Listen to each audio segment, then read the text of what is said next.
శ్రీనాథ్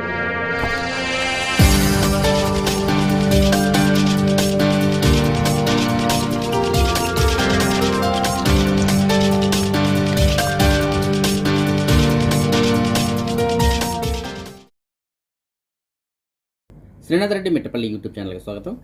అందరికీ నమస్కారం. నేను మీ శ్రీనాథ్ రెడ్డి మిట్టపల్లి. ఇవాళ తారీఖు వచ్చి అక్టోబర్ 7, 2023 సంవత్సరం.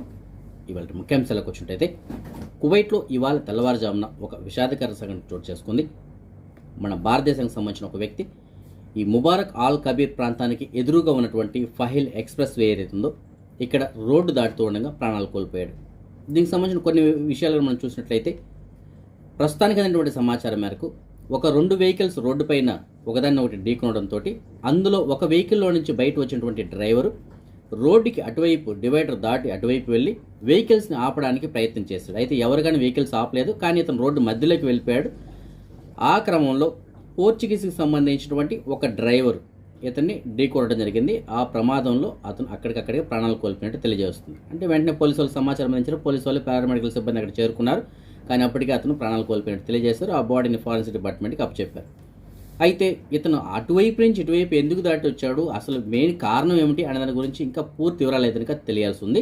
సో ఏదైనప్పటికీ మన భారతదేశానికి సంబంధించిన ఆ డ్రైవర్ ఎవరైతే ఉన్నారో అతను రీసెంట్గానే విజిట్ వీసా పైన కువైట్కి వచ్చారంట.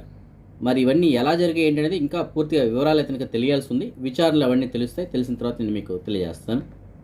కువైట్కి సంబంధించిన భద్రతాధికారులు కువైట్లో ఎవరైతే మాదద్రవ్యాలను కలిగి ఉంటారో వాటిని నిర్వీర్యం లక్ష్యంతో ప్రస్తుతానికి తనిఖీలు చాలా ముమ్మరంగా కొనసాగిస్తున్నారు కదా. అందులో భాగంగానే జహరా ప్రాంతంలో నిర్వహించిన తనిఖీల్లో భాగంగా సుమారు ఒక 9 మందిని అదుపులో తీసుకున్నారు. వారి దగ్గర నుంచి మాదద్రవ్యాలని స్వాధీనం చేసుకోవడం జరిగింది. ఇదిలా ఉండగా కువైట్లోని మిగతా ప్రాంతాల్లో సుమారు ఒక 17 కేసుల్లో 24 మందిని అదుపులో తీసుకున్నట్టు తెలియజేస్తున్నారు. వీరి దగ్గర నుంచి భారీ స్థాయిలో మాదద్రవ్యాలను స్వాధీనం చేస్తున్నారు. ఆ మాదద్రవ్యాల పేర్లు అయితే మీకు చెప్పట్లేదు. వాటిని వీడియో రూపాయలు అయితే మీకు అందిస్తాను, అక్కడ మీరు చూడొచ్చు. ఎందుకంటే మనం ఆ పేర్లు చెప్తున్నట్టయితే యూట్యూబ్లో కమ్యూనిటీ గైడ్లైన్స్ అయితే వస్తున్నాయి. కాబట్టి ఆ మాదద్రవ్యాలు ఏమిటి అనేది మీరు ఆ వీడియోలో ఏదైనా చూడొచ్చు. కువైట్కి సంబంధించిన భద్రతా అధికారులు మాదద్రవ్యాలే కాకుండా అక్రమంగా మద్యం తయారు చేస్తున్న వాళ్ళు కానీ, అమ్ముతున్న వాళ్ళు కానీ, దిగుమతి చేస్తున్న వాళ్ళు కానీ, అలాగే వాడుతున్న వాళ్ళు కానీ ఇలాంటి వారిని కూడా లక్ష్యంగా చేసుకుని తనిఖీలు అయితే నిర్వహిస్తున్నారు. ఇందులో భాగంగా ఫర్వానియా ప్రాంతంలో వీళ్ళు నిర్వహించిన తనిఖీల్లో భాగంగా నివాస్ చట్టాన్ని అలాగే కార్మిక చట్టాన్ని ఉల్లంఘించినట్టు ఒక 36 మందిని అదుపులోకి తీసుకోవడం జరిగింది. అలాగే మెయిన్ అబ్దుల్లా ప్రాంతంలో మద్యం తయారు చేస్తున్నటువంటి ఒక 15 మందిని అదుపులోకి తీసుకున్నారు. అందులో ఆల్రెడీ ఒక 8 మంది అయితే మద్యం సేవించి ఉన్నారంట. వీరందరినీ అదుపులోకి తీసుకున్నారు. వీరిపైన చట్టపరమైన చర్యలు తీసుకోవడం కోసం సంబంధిత విభాగాలకి రెఫర్ చేశారు.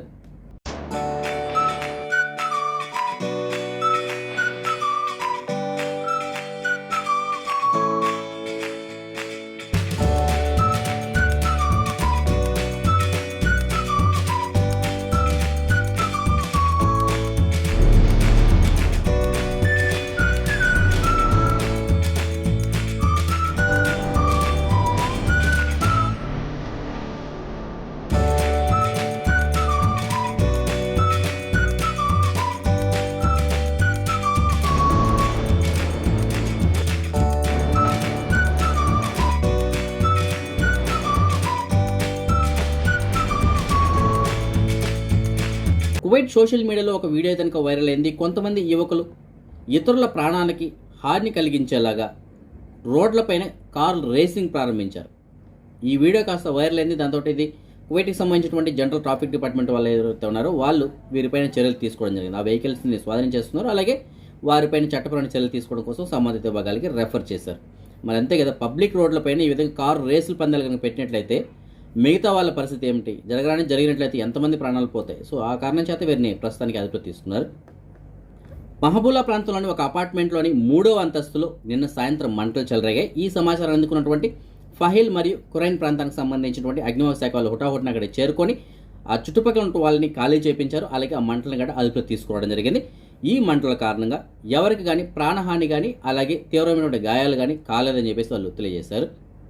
ఫ్రెండ్స్, మీకు ఎవరికైనా కువైట్ నుంచి ఇండియాకి వెళ్ళడానికి కానీ లేదంటే ఇండియా నుంచి కువైట్కి రావడానికి కానీ ఎవరికైనా విమాన టికెట్లు కావాలని చెప్పేసి అనుకుంటున్నారా? అయితే నేను మీకు డిస్ప్లేలో ఒక మంచి ట్రావెల్స్ వాళ్ళకి సంబంధించిన మన తెలుగు వారికి సంబంధించినటువంటి నెంబర్ అయితే ఇస్తున్నాను. మీకు మంచి రీజనబుల్ రేట్లకి టికెట్లు అయితే అందిస్తారు.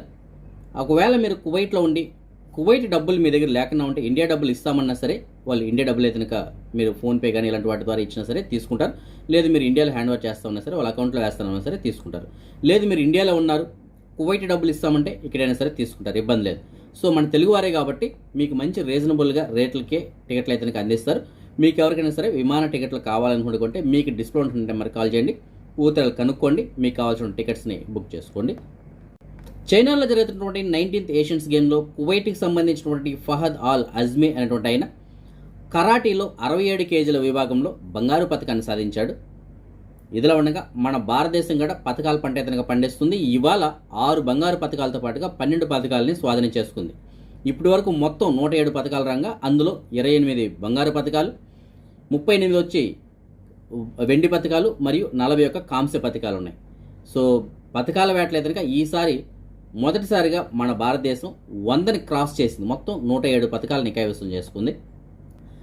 ఇజ్రాయెల్ మరియు పాలస్తీనా మధ్య మళ్ళీ దాడులు అయితే ప్రారంభమయ్యాయి. మొదటగా ఇజ్రాయెల్ పైన పాలస్తీనా దాడి చేయడంతో సుమారుగా 100 మందికి పైగా పౌరులు ప్రాణాలు కోల్పోయినట్టు తెలియజేస్తున్నారు. ప్రతి దాడిలో పాలస్తీనాకు సంబంధించినటువంటి ఒక 198 మంది ప్రాణాలు కోల్పోయినట్టు తెలియజేస్తున్నారు. మరి ఈ దాడులు ఎంతవరకు దాడి తీస్తాయో చూడాలి. ఎందుకంటే ఎప్పటికప్పుడు ఈ రెండు దేశాల మధ్య అయితే దాడులు జరుగుతూనే ఉన్నాయి. మరి ఇవి ఏమవుతాయి, ఏమిటి, దీనికి ఒక ఫుల్ స్టాప్ అనేది ఎప్పుడు వస్తుందో తెలియదు. కానీ ఎప్పటికప్పుడు పాపం అక్కడ ఉన్నటువంటి ఈ ప్రజలైతే వాళ్ళ ప్రాణాలను గుప్పెట్లో పెట్టుకుని గుప్పమని ఎప్పటికప్పుడు భయపడుతూనే బతుకుతుంటారు పాపం. జహరా ప్రాంతం నుంచి మనకు ఒక సబ్స్క్రైబర్ మెసేజ్ పెట్టారు. ఆయన తనకు సంబంధించిన పర్సును పోగొట్టుకున్నారంట. ఆ పర్సులో ఆయనకు సంబంధించినటువంటి driving licence, civil ID card మరియు కొంత డబ్బులు కూడా ఉందని చెప్పేసి తెలియజేస్తున్నారు. ఆ సివిల్ ఐడి కార్డు పైన పేరు ఏదనక హరిబాబు ఎనరతి పెంచలయ్య అని చెప్పేసి ఉంటుంది. సో ఫ్రెండ్స్, మీకు ఎవరికైనా సరే హరిబాబు ఎనరతి పెంచలయ్య అన్న పేరు కలిగినటువంటి డ్రైవింగ్ లైసెన్స్ కానీ సివిల్ ఐడి కార్డు కానీ దొరికినట్లయితే మీకు డిస్ప్లేలో ఒక నెంబర్ ఉంది కదా, ఆ నెంబర్ కాల్ చేసి ఆయనకి సమాచారం అందించగలరు. అదే మనం ఈ మనీ ఎక్స్చేంజ్ విషయానికి వచ్చినట్టయితే కువైట్లో మంచి ఎక్స్చేంజ్ ధరలతో పాటుగా ట్రాన్సాక్షన్ ఛార్జెస్ కూడా చాలా తక్కువగా తీసుకుంటున్నటువంటి వాల్ స్ట్రీట్ ఎక్స్చేంజ్ సెంటర్ వాళ్ళు అందించిన సమాచారం మేరకు ప్రస్తుతానికి ఒక కువైటీ దినార్ మన భారతదేశం రూపీస్లో సుమారుగా $268.45 ఉంది. Friends, wall street exchange centre వాళ్ళకి కువైట్ మొత్తం మీద సుమారుగా 10కి పైగా బ్రాంచ్లు ఉన్నాయి. అందులో మనం ఇవాళ ఒక 2 బ్రాంచ్లకు సంబంధించిన అడ్రస్ల గురించి చూద్దాం. మొదటి బ్రాంచ్ వచ్చి మాలియాలోని సూకల్ వతియాలో షాప్ నెంబర్ 118లో ఉంటుంది. మాలియాలో కేఎఫ్సీకి బ్యాక్ సైడ్ ఉన్నటువంటి బంగారం షాపులన్నీ ఉన్నటువంటి సూకల్ వతి ఏదైతే ఉందో అందులో 118లో ఒక బ్రాంచ్ ఏదైనా ఉంటుంది. అలాగే క్యుబ్లా ప్రాంతంలో అయితే ఒక బ్రాంచ్ ఉంది. ఈ క్యుబ్లా ప్రాంతంలో ఈ అల్ సాద్ కాంప్లెక్స్, ఇది వచ్చి మనకి న్యూ లూలు హైపర్ మార్కెట్ అయితే ఉందో దాని పక్కనే ఉంటుంది. సో ఈ విధంగా 2 బ్రాంచ్లు అయితే అనుకోండి. ఈ విధంగా ప్రతిరోజు మనం 2 బ్రాంచ్ల గురించి తెలియజేసుకుందాం. సో ఈ బ్రాంచ్ల దగ్గరలో ఉన్న వాళ్ళు ఎవరైనా ఉంటే కనుక మీరు అక్కడికి వెళ్ళి డబ్బులు పంపించుకోవడానికి ప్రయత్నం చేయండి. మీకు మంచి ధరతో పాటు ట్రాన్సాక్షన్ ఛార్జెస్ కూడా తక్కువగా తీసుకోవడం జరుగుతుంది.